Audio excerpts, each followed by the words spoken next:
When you break down what I do to its bare bones, I sell technology. So hear me when I say this. Technology is not the solution to all of your problems. You can't purely technology yourself out of a pipeline deficit, a culture crisis, or a lack of engagement. So here are 4 things you must do before jumping into a new platform, software, or tool. Number 1, think. Honestly, I'm not looking to explain something as basic as thinking to someone. However, I see too many people rushing to a solution rather than thinking about the problem. The more different angles we can see a problem from, the better informed we'll be when implementing a solution. Number 2, process. Process-driven decisions are crucial for growing and scaling our team and businesses. A new thing needs a process before we implement it. Let's take a basic example. All new customers or members will receive a physical welcome pack.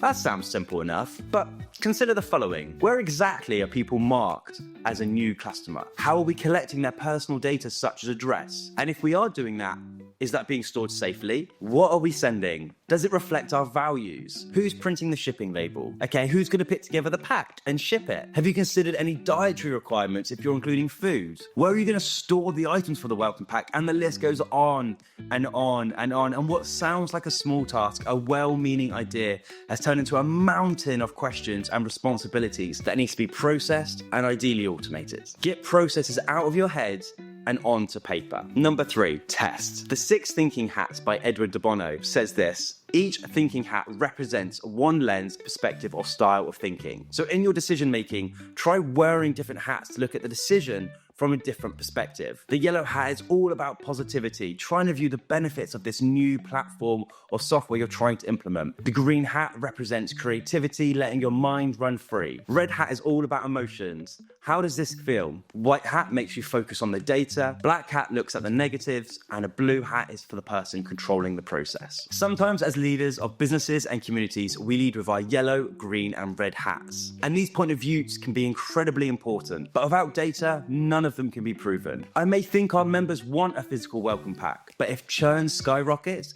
and our surveys show that they're actually quite intrusive, then a well-meaning idea has turned into a total mess. Lastly, number 4, automate and platform. Once we have a solution and process in place, now is the time to look to technology to automate and solidify that process. An example is, we built a bespoke CRM system for one of our clients in the leisure industry. They had a unique set of needs in that the police, insurance company, customers, and other stakeholders all needed access to the same data at various levels. The technology we helped build solved a lot of these problems. However, this was only possible after previous iterations were tried, tested, and improved upon. A huge amount of thinking went into the data recall before we jumped into UX and design. The tools were designed and automated, so many of the reports and processes that were once handled by a person can now be streamlined and automated. Once you're ready, come and chat to me about how technology can accelerate your progress.